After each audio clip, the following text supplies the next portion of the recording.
خيركم من تعلم القرآن وعلمه. Bismillahirrahmanirrahim. Assalamualaikum warahmatullahi wabarakatuh. Alhamdulillahi rabbil alamin. Hamdan katsiran thayyiban mubarakan fih kama yuhibbu rabbuna wa yarda. Ashhadu an la ilaha illallah wa ashhadu anna Muhammadan abduhu wa rasuluhu sallallahu alaihi wasallam. La nabiyya ba'da, amma ba'd. Sahabat yang dirahmati Allah Subhanahu wa taala, pada pertemuan sebelumnya kita sudah mempelajari mengenai makharijul huruf dan juga sifatul huruf hijaiyah yang terdapat di dalam Al-Quran.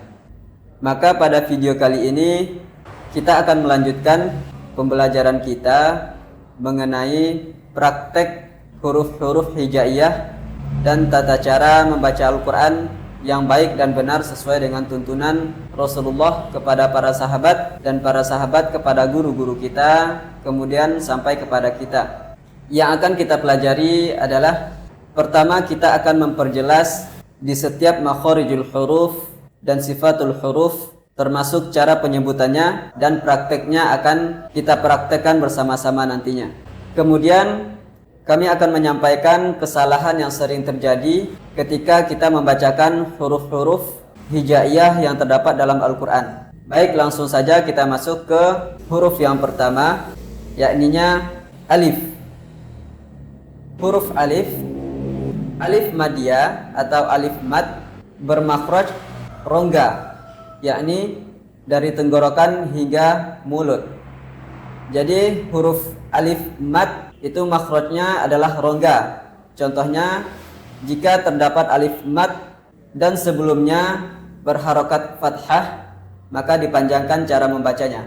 A, ba, ta. Jadi itu yang disebut alif mad, alif madiyah.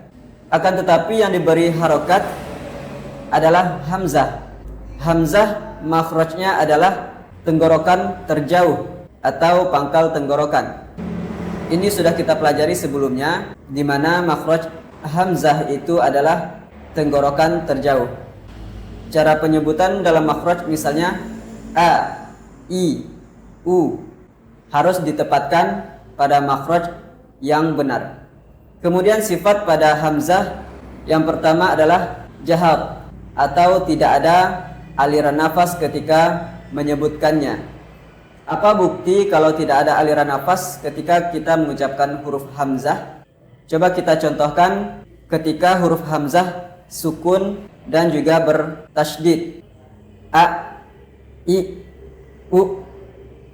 Ketika hamzah disukunkan, maka tidak ada aliran nafas yang mengalir. Itu membuktikan sifat hamzah adalah jahar. Kemudian sifat kedua yakni syiddah atau tertahannya bunyi. Coba kita buktikan apa yang dimaksud dengan tertahannya bunyi pada huruf hamzah.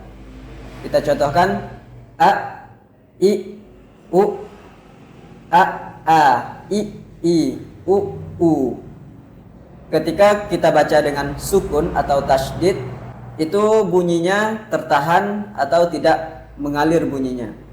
Kemudian sifat lain pada huruf hamzah ini adalah istifal atau pangkal lidahnya tidak terangkat, sehingga huruf hamzah ini menghasilkan bunyi yang tipis. Coba kita praktekkan, silahkan sahabat ikuti bersama untuk huruf hamzah ini. A, i, u, ba, u, an, ani, a, na, minal, mu, ni, ma, i, an, ani, a. Kita ulangi sekali lagi. A, i, u, ba, u, an, ani, a, na, minal, mu, ni, ma, i, an, ani, a. Karena video ini singkat, makanya kita ambil salah satu metode untuk melatih atau prakteknya seperti itu. Namun dalam belajar tahsin dengan guru itu biasanya banyak sekali metode untuk melatih kefasihan kita dalam membaca ayat suci Al-Quran atau menyebutkan huruf hijaiyah ini.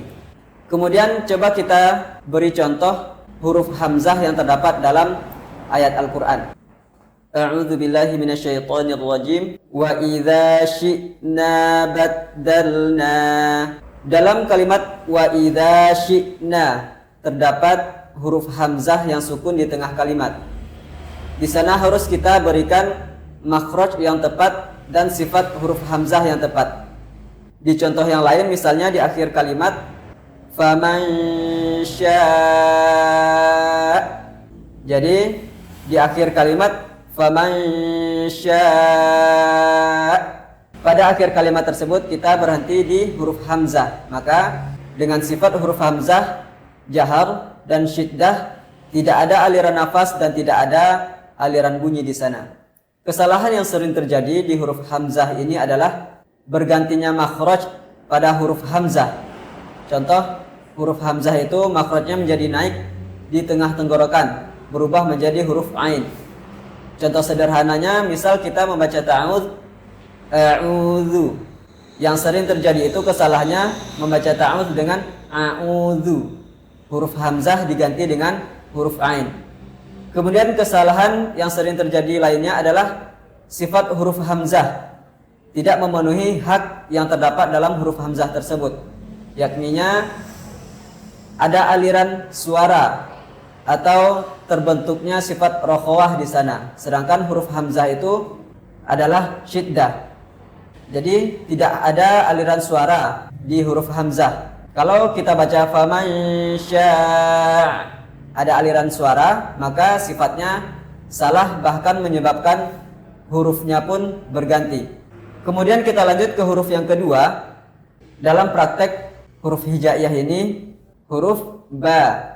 Makharijul huruf ba itu adalah menempelkan kedua bibir kita, atau makhrajnya adalah di bibir. Sifat huruf ba yang pertama adalah jahar atau tidak ada aliran nafasnya. Coba kita contohkan dalam keadaan bertasydid. Ab, ba, ib, bi, ub, bu. Ketika ba ditahan di saat kondisi tasydid, itu terbukti tidak ada angin yang mengalir ketika menyebutkan huruf ba. Ab, ba, ib, bi, ub, bu. Selanjutnya sifat huruf ba itu adalah syiddah atau tidak mengalirnya suara. Coba kita contohkan ketika ba sukun tanpa qalqalah. Ab, ib, ub. Atau dalam keadaan tasydid tadi ab, ba, ib, bi, ub, bu. Tidak ada aliran suara ketika ba dalam keadaan sukun dan bertasydid. Selanjutnya huruf ba juga termasuk huruf istifal atau pangkal lidahnya datar, sehingga menghasilkan huruf ba ini tipis dalam segala kondisi. Kemudian sifat tambahan yang terdapat huruf ba ini adalah qalqalah atau memantul. Kapan huruf ba ini memantul? Ketika huruf ba dalam keadaan sukun. Contohnya ab, ib, ub. Atau yang bertasydid ketika kita di akhir kalimat ab, ib, ub. Ada sifat pantulan ketika huruf ba disukunkan atau di akhir kalimat. Coba kita praktekkan dengan metode yang sama. Babi, bu, bab. Buban, bani, bab, naminal, mubni, babiban, bani, ba. Coba kita contohkan sekali lagi. Babi, bu, bab. Buban, bani, bab, naminal, mubni, babiban, bani, ba. Kita contohkan dalam ayat suci Al-Quran huruf ba ini. Yauma tublas sarair. Yauma tubla. Tubla. Terdapat huruf ba di tengah kalimat. Ada pantulan dan sifat syiddah serta jaharnya harus ditepatkan. Kemudian kita contohkan dalam ayat yang lain. Ma aghna anhu maluhu wa ma kasab.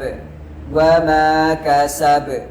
Itu dalam keadaan ba di akhir kalimat. Kasab. Kesalahan yang sering terjadi di huruf ba ini adalah Pertama, tidak memantulkan huruf ba ketika sukun, baik itu di tengah maupun di akhir kalimat, atau pantulannya itu sangat lemah sehingga seperti tidak ada pantulan. Itu yang sering terjadi ketika menyebutkan huruf ba ini. Kemudian kesalahan yang lain yang sering terjadi adalah ada aliran suara ketika huruf ba dalam keadaan tasydid. Contoh, tabat, tabat. Ba-nya itu terlalu kuat aliran suaranya. Sedangkan huruf ba itu sifatnya adalah syiddah atau tidak ada aliran suara. Tabat harusnya dibaca tabat, bukan tabat, tabat. Kemudian huruf selanjutnya yang akan kita pelajari adalah huruf ta. Makharijul huruf ta atau tempat keluar huruf ta adalah ujung lidah menyentuh gusi gigi seri atas. Gusi gigi seri atas bagian dalamnya, bukan bagian luarnya. Sifat huruf ta yang telah kita pelajari sebelumnya adalah yang pertama, yakninya ada hams atau aliran nafas. Kenapa huruf ta itu ada hamsnya? Coba kita contohkan dalam prakteknya. Ketika huruf ta sukun, at, it, ut. Jadi ketika ta sukun terdapat hams di sana. At, it, ut atau aliran nafas. Kemudian sifat yang kedua, ta ini adalah syiddah atau tidak mengalirnya suara. Coba kita contohkan di saat ta bertasydid.